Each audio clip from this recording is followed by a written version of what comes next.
criança que está ali, criada com amor e carinho pelos pais, pela família. Alguém talvez próximo ou estranho vem e faz mal àquela criança e na sua cabeça fica martelando. A Bíblia disse que o anjo de Deus acamparia ao redor daqueles que os tenham os defendesse. Aonde está Jesus nesse momento? Aonde estão os anjos de Deus? São perguntas que ficam martelando o tempo todo em nossas mentes, em nossos corações. E Ellen White nos diz que muitas perguntas, muitos questionamentos que nós temos aqui nessa terra serão solucionados se lá no céu nós estivermos. Vamos abrir a nossa Bíblia em João capítulo 11. Mas assim como estamos, uma vez mais, vamos falar com Deus. Obrigado, Senhor, pelas bênçãos concedidas. Obrigado pela vida, obrigado pela saúde, obrigado pela oportunidade que o Senhor nos concede nesta noite de domingo, estarmos aqui em Teu santo templo. Estamos felizes e contentes, porque o Senhor nos dá vida, o Senhor nos dá saúde, o Senhor nos dá uma casa, enfim, o Senhor nos dá amigos. E nós estamos aqui porque estamos gratos ao Senhor pelas bênçãos concedidas. Neste momento a Tua palavra está sendo aberta. Capacite-nos, Senhor, para que nós possamos ler, entender e compreender, e que eu possa falar, Senhor, não de mim mesmo, mas que eu possa falar inspirado pelo poder do Espírito Santo, em nome de Jesus. Amém. Vamos lá. Você, sendo cristão, você pode amar a Jesus e mesmo assim ainda sair ferido. O próprio Jesus disse: em meu nome tereis aflições, tende bom ânimo, eu venci o mundo. Se Jesus venceu o mundo, nós também venceremos. Mas nós sabemos que a corrida cristã, uma Canaã celestial, é difícil.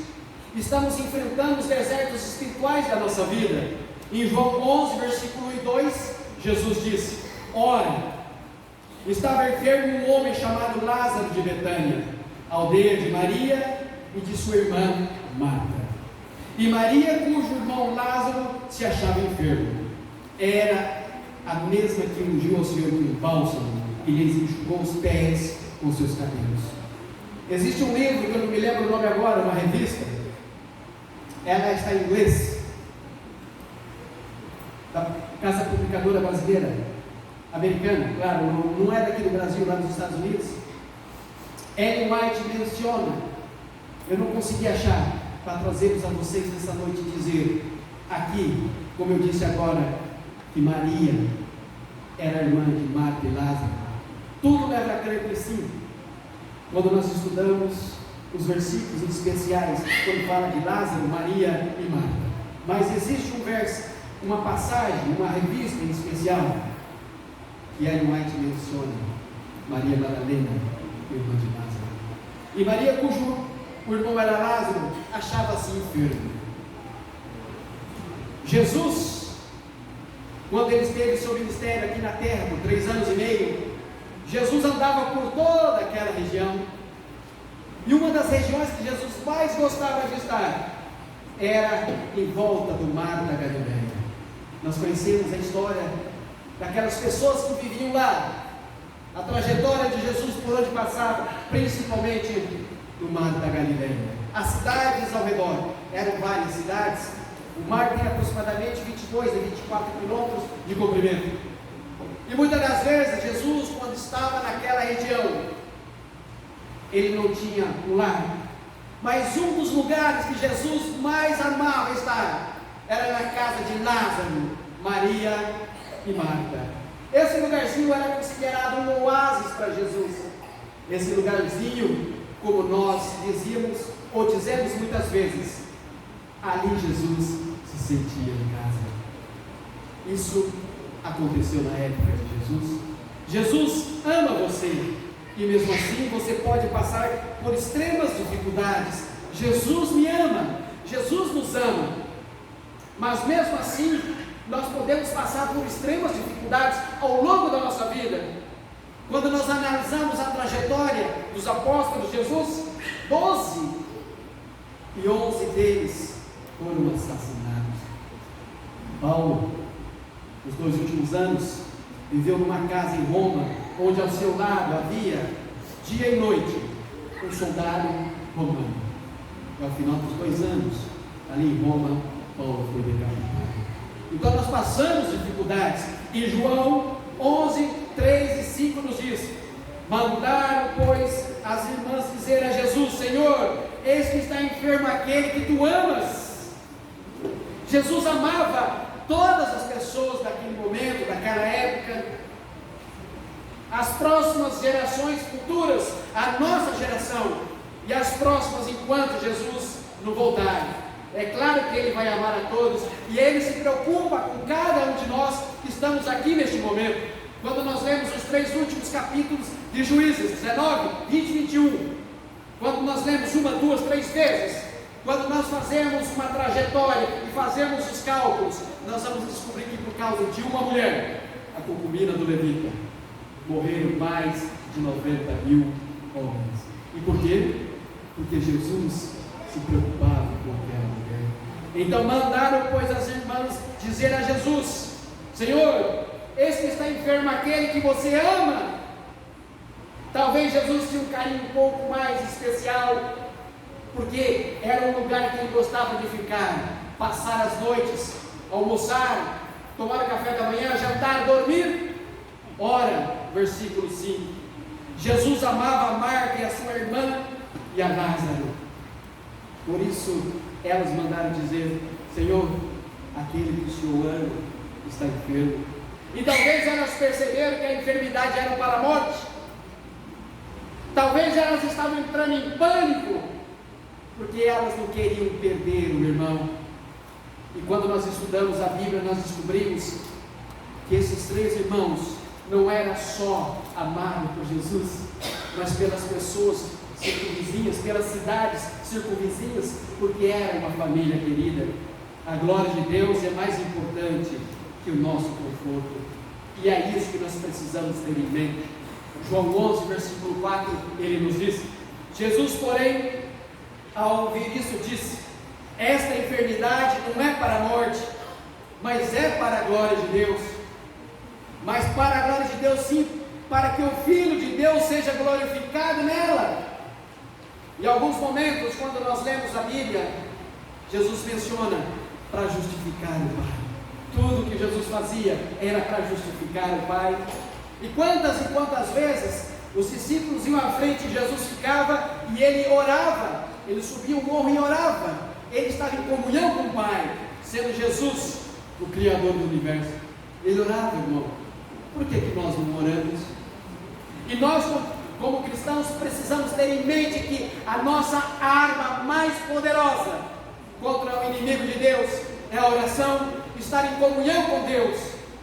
A Bíblia diz: em tudo dai graças a Deus. A Bíblia também diz que a oração de uma pessoa poderosa, ela pode muito em sua eficácia. A oração de cada um de nós, a oração até de uma criança, Jesus está ouvindo. Mas às vezes nós, nessa caminhada cristã, às vezes começa a vir pensamento em nossas mentes, em nosso coração: será que Jesus existe? Quando a gente começa a analisar o universo, o sol, a lua, as estrelas, as pessoas que já descansaram no Senhor desde nossos primeiros pais, Adão e Eva, pessoas que se mantiveram firmes, pessoas que lutaram incansavelmente para que a mensagem fosse propagada, considerados arautos do Evangelho. Quando nós estudamos de Gênesis, Apocalipse, as profecias, e muitas delas, a grande maioria delas, já se cumpriram cabalmente como está nas Escrituras. Aí nós começamos a entender que sim, existe um Deus. Você já parou para imaginar? No passado, quando eu era criança, era uma teoria, dizia que o homem, a mulher veio do macaco. Logo, se nós chamássemos uma pessoa de macaco hoje, não poderíamos ser processados se nós viemos do macaco. Tempos depois disseram que veio de uma grande explosão do Big Bang. Aí você começa a estudar o sistema. O pastor Pedro, eu chamo ele de pastor porque ele fez teologia comigo, ele é um ano mais velho que eu, e não pôde ir para distrito pela nossa idade. Não ouvimos a voz de Deus no passado, mas o pastor Pedro será um grande médico, assim como a esposa dele, a irmã Keila. Eles estão terminando medicina lá em Florianópolis. E ele começa a dizer: Marcos, cada dia que eu vou à escola, à faculdade, para estudar medicina, e começo a entender o corpo humano e como ele funciona, não tem como duvidar de Deus. Um dos ministros do atual presidente da República, Marcos Fontes, ele disse: se todo mundo pudesse ir onde eu fui, e de lá observar o universo, o planeta lá de cima, onde ele pode olhar, ele disse: jamais a pessoa duvidaria da existência de Deus. E às vezes a corrida cristã, das quais nós estamos enfrentando, começamos a ficar fracos. Às vezes nós observamos que nós estamos ficando com o pé fora da igreja. De repente nós estamos com 2 pés fora da igreja. Eu observo pessoas assim como eu no passado, que se afastaram dos caminhos de Deus. Eu estou vivo hoje por um milagre, vocês sabem, eu já disse isso a vocês. Mas a gente observa, quando nós estamos firmes dentro da igreja, algumas pessoas se desviando dos caminhos de Deus. Para algumas pessoas, Jesus já voltou. Para algumas pessoas, elas estão só descansando. Para outras pessoas, elas já morreram. E elas só ressuscitarão na segunda ressurreição, depois do milênio. E às vezes nós, numa vida inteira dentro da igreja, começamos a ficar cansados. Lá nos nossos lares, nós não oramos pela nossa família, nós não oramos pelos irmãos da igreja, da congregação, nós não oramos pelos líderes locais, pelo pastor, pela família pastoral, pelos anciões, as anciãs, os diáconos, as diaconisas. E quando nós sistematicamente oramos, vem à mente mais fácil de nós estar orando por outras pessoas também. O Espírito de Deus nos move a fazer isso.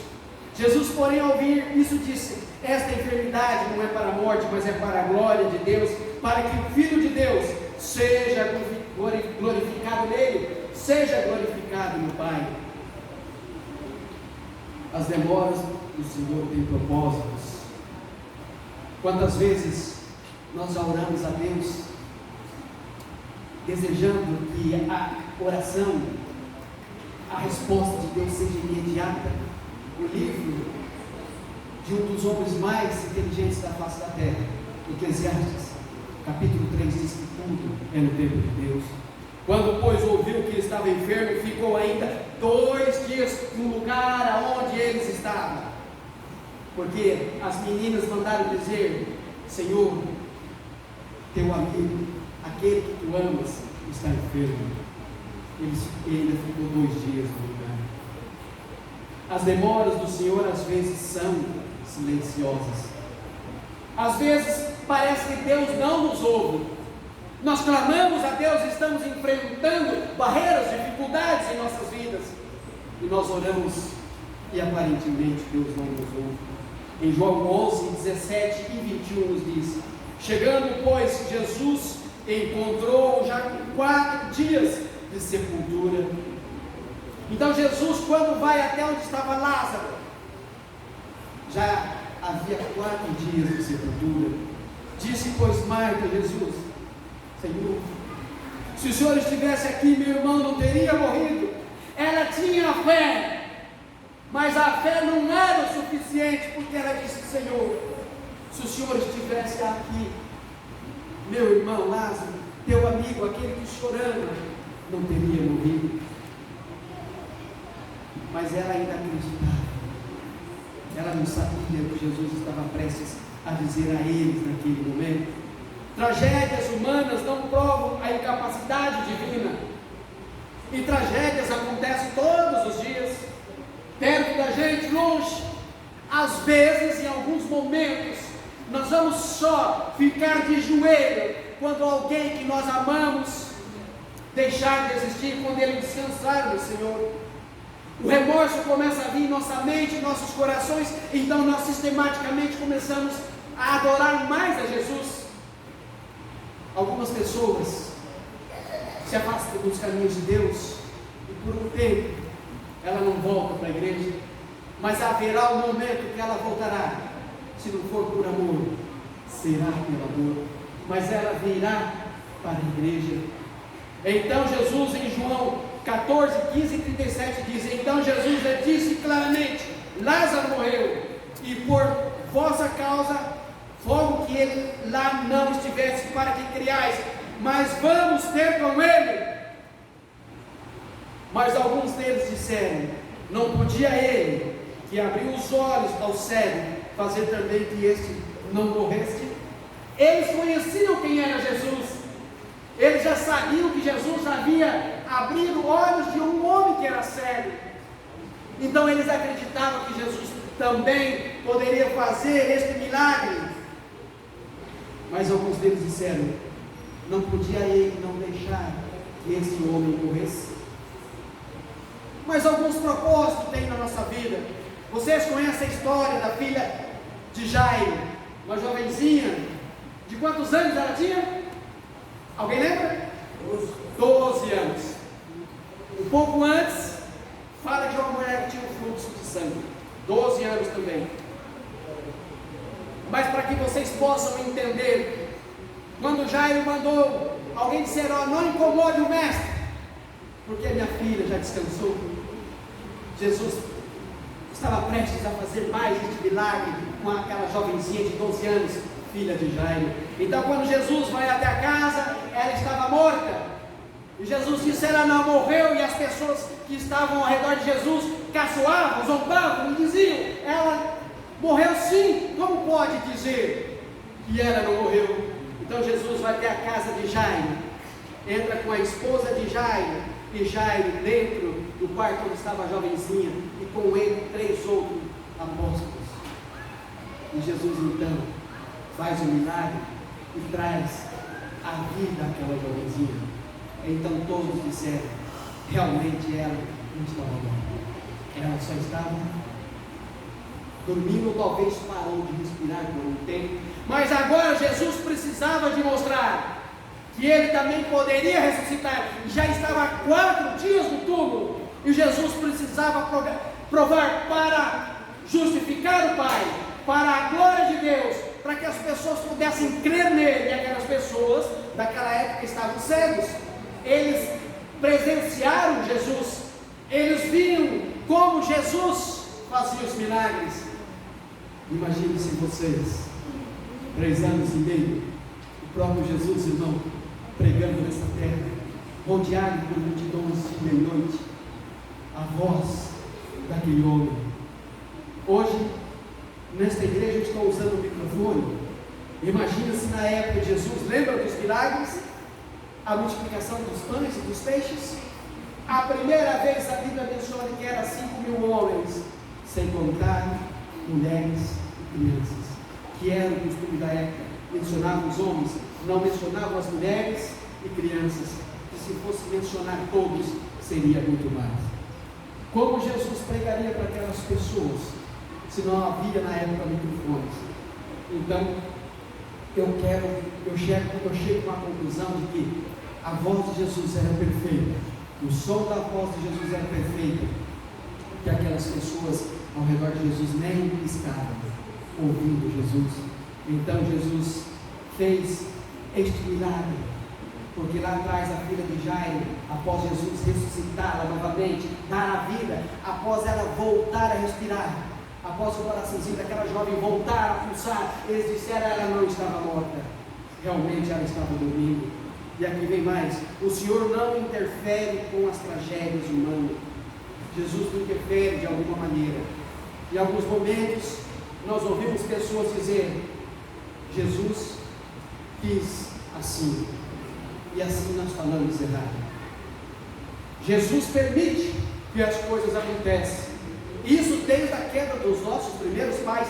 Não que Jesus quer assim, não. Jesus queria um mundo perfeito, mas nossos primeiros pais pecaram e cometeram um erro. Então Jesus sistematicamente tem permitido ao longo de 6.000 anos. E João 11, 33 e 36 diz: Jesus, pois, quando a viu chorar, e chorarem também os judeus que com ela vinha, comoveu-se em espírito e perturbou-se. E perguntou: onde o puseste? Responderam-lhe: Senhor, vem, vem, Senhor, e o Senhor verá. E aqui o versículo 35 diz que Jesus chorou. Jesus se emocionou. Nós sabemos que os apóstolos eram unânimes, eram 12 escolhidos por Jesus. Algumas pessoas dizem que conversam com mortos, e tenho certeza que João também estava junto neste momento. E se Lázaro, como algumas pessoas dizem que quem morre vai para o céu, e após 4 dias Jesus ressuscita a Lázaro. João, sendo um dos escritores, vocês não acreditam que ele teria interesse de conversar com Lázaro e dizer: Lázaro, como que é do outro lado da vida? Você ficou 4 dias morto.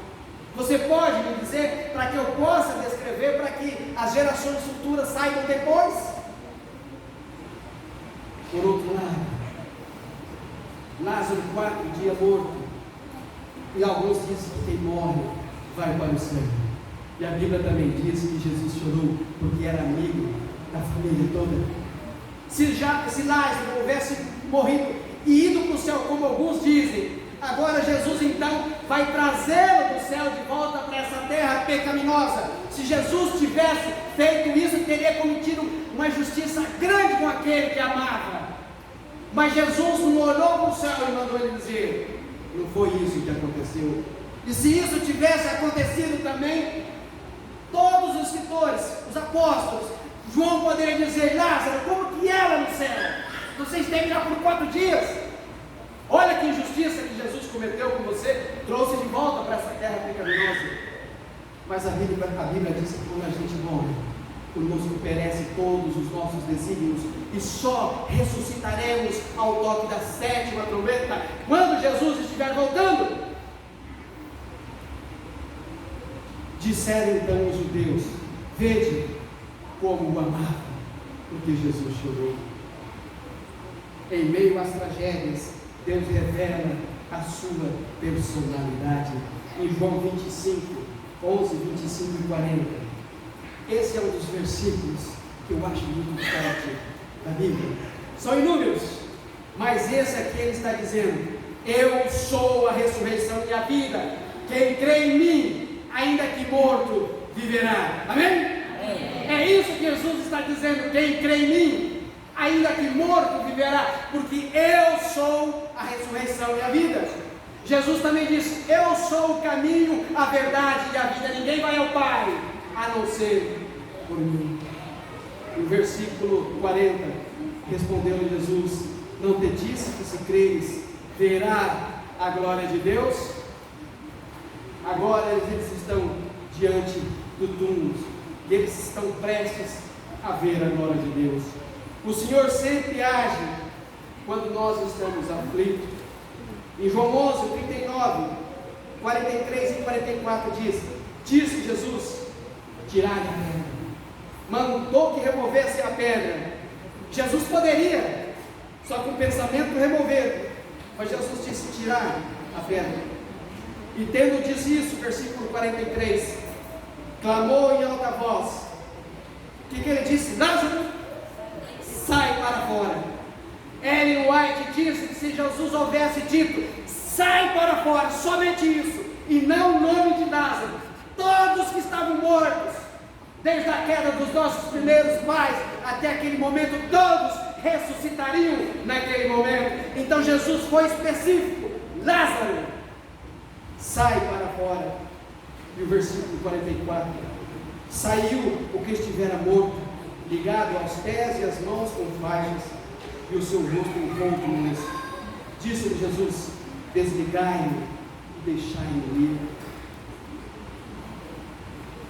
E o último exemplo desta noite: milagres nem sempre produzem fé. João 11, 45 e 46 diz: muitos, pois, dentre os judeus que tinham visto visitar Maria e que tinham visto o que Jesus fizera, creram nele. Muitos, possivelmente uma grande multidão. Já haviam se passado 4 dias, ele estava no túmulo. Então Jesus vai até o túmulo e disse: Lázaro, sai para fora. Interessante que quando Jesus também estava no túmulo, no domingo pela manhã, o anjo Gabriel veio e disse: Jesus, teu pai te chama, sai para fora. Vocês observam que Jesus também foi colocado na sexta-feira e no domingo pela manhã Jesus ressuscitou. Então o anjo veio e disse: sai para fora. O anjo não mandou ele descer do céu. Muitas pessoas são os religiopatas, eles creem em Deus, mas agem como nossos primeiros irmãos Caim e Abel. Jesus disse que eles precisavam oferecer um sacrifício, um holocausto, mas Jesus tipificou o que teria a ser feito. Um ouviu a voz de Jesus, a voz de Deus, e fez exatamente igual, o outro não. Hoje em dia as pessoas estão indo para a igreja para cercar-se de mestres, professores, pastores, de acordo com o que elas querem, o não que a Bíblia tem para dizer que é o Evangelho eterno. Segundo Timóteo 4, de 2 a 5, ali diz que as pessoas cercam-se de pregadores de acordo com a vontade delas. A Bíblia não menciona o Evangelho eterno, mas eles vão diferente, eles vão para ouvir aquilo que eles querem dizer. Você pode amar a Jesus e mesmo assim você pode ser ferido. Jesus ama você e mesmo assim você pode passar por extremas dificuldades. A glória de Deus é mais importante que o nosso conforto e nós precisamos ter ciência disso. As demoras do Senhor às vezes são silenciosas, mas para tudo tem um porquê. Em alguns momentos das nossas vidas nós estamos sendo testados, estamos sendo provados por Deus. Tragédias humanas não provam capacidade divina. As coisas estão acontecendo e cada vez mais. O Senhor não é diferente com as tragédias humanas. Ele está presente em todos os momentos e Ele chora. Se nós nos dermos conta realmente das pessoas que estão ao nosso redor, os anjos de Deus que estão ao nosso redor, anjos poderosos, nós não duvidaríamos da existência de Deus. Em meio às tragédias, Deus revela sua personalidade. O Senhor sempre age quando estamos aflitos. Milagres nem sempre produzem fé. E a pergunta às vezes que nós fazemos a nós mesmos, onde está Deus? Aonde está Jesus? Algumas pessoas não estavam no dia. Para concluir, eu vou terminar com essa experiência. No ano de 1976, a Igreja Central de Terra Roxa, no Paraná, se preparava para um sábado especial. Eles iriam para Autônia, no Paraná. Em meio a Terra Roxa e Autônia havia um rio, e existe esse rio chamado de Rio. No dia especial, marcado para aquela igreja, toda aquela congregação estar em uma programação especial, no sábado pela manhã, à tarde e à noite, depois voltariam para casa, estavam felizes. No sábado pela manhã, aquela caravana da Igreja Central de Terra Roxa sai bem cedo, porque eles fariam toda a programação da Igreja Central de Autônia. E foram para lá. Eu tinha 3 para 4 anos de idade, 3 anos. Nessa época, 1976, eu nunca mais havia voltado à Igreja de Terra Roxa. E no começo do ano eu estive lá. Preguei em 2 igrejas.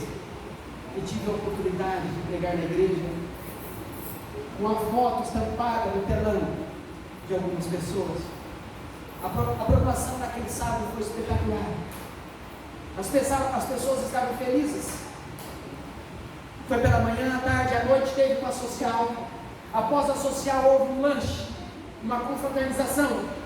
As pessoas oraram a Deus. A minha mãe me contou isso muitas vezes, o meu pai me contou isso. E quando eu estive lá em janeiro, algumas pessoas da época que sobreviveram, eles me abraçavam e me contavam mais coisas das quais eu não sabia. Despediram então, mas o ônibus estava com problema. Ainda muito cedo, quando ia de Terra Roxa para Autônia, teve um problema. Passou a não funcionar mais o motor de arranque. Só no tranco e pegaram o ônibus. No sábado à noite, depois da programação toda, despediram, voltamos para casa. E eles diziam assim: olha, agora é nós que vamos esperar vocês de Autônia, lá em Terra Roxa. e queremos retribuir da mesma maneira. Foi um dia especial. E quando o ônibus chega no Rio Piquiri, ele sobe em cima da balsa e por lei. E quando o ônibus está em cima de uma balsa, de uma margem a outra margem do rio, ninguém pode ficar dentro do ônibus. Mas era um frete especial. Eram todos da mesma igreja. E havia 10 pessoas dentro do ônibus, dormindo naquele momento, quando o ônibus estava em cima da balsa. Os outros já haviam descido todos. As pessoas ficavam em pé no ônibus, porque todos os bancos foram lotados, estavam ocupados, ainda havia pessoas em pé. Mas na balsa, desceram todos. 10 ficaram dentro do ônibus. E eu e a minha irmã mais velha estavam juntos, Marlina. A minha mãe desce com a minha irmã jovem, com 5 anos, no colo, e eu dormindo, e minha mãe sistematicamente dizia a meu pai: João, tira o Marcos de dentro do ônibus. Meu pai não queria tirar, irmão. A minha mãe insistiu tanto que meu pai me tirou de dentro do ônibus. Desceu pela porta do ônibus, fez a volta, bravo com a minha mãe, e foi lá para trás do outro lado, onde estavam outras pessoas, comigo no colo. As pessoas disseram que a noite era um breu, não podia se enxergar nada. O ônibus ficou ligado em cima da balsa porque o motor de arranque não funcionava. O calcereiro esqueceu de calçar o ônibus. Ainda havia 9 pessoas dentro do ônibus. A balsa começa a sair. E quando a balsa sai, é natural que a parte da frente sobe. O ônibus começou a voltar de ré e as pessoas começaram a gritar que o ônibus estava em movimento. O motorista estava fora do ônibus e rapidamente ele entrou dentro do ônibus e tentou frear o ônibus, mas já era tarde demais. A parte de trás do ônibus caiu. A parte da frente do ônibus também caiu. As pessoas entraram em pânico naquele momento. Já era quase meia-noite. Não se enxergava nada. As pessoas em desespero. Havia 5 adultos e 4 crianças. E eles começaram a clamar, segundo a minha mãe e as pessoas que eu estive lá em janeiro, diz que eles todos de joelho em cima da balsa, clamaram a Deus. Aonde está o Senhor? Aonde está Deus nesse momento? A Bíblia diz que o anjo de Deus acampa ao redor daqueles que os temem e os defende. Chegaram do outro lado do rio. Mas uma das irmãs, parente, porque todos os que morreram eram todos da mesma família. A irmã disse que quando eles desceram do outro lado do rio, enquanto vinha ajuda, corpo de bombeiro, algumas pessoas que eles mandaram buscar, todos de joelhos cantavam e clamavam, como nunca havia feito na vida delas, para que Deus fizesse um milagre. Havia uma menininha de 5 para 6 anos, segundo eles na época, ela cantou na igreja e tinha uma voz doce e angelical. O pânico era terrível naquele momento. Aonde estava Jesus? O motorista não conseguiu frear o ônibus, mas ele conseguiu sair do ônibus. Ele disse que uma das mulheres agarrou no pé dele para tentar se salvar, arrancou o sapato dele. Ele disse que alguém pegava as crianças e colocava na parte de cima, que eram 4 crianças pequenas, para tentar salvá-los. Mas o ônibus afundou. Aonde estava Jesus? Eles estavam numa programação especial. Por isso eu digo a vocês nesta noite, Jesus está dizendo: busque-me enquanto eu posso ser encontrado, busque-me enquanto eu possa estar perto de vocês. Quem garante vocês que quando saírem da igreja agora, voltar aos seus lares, vocês chegarão em paz, em segurança?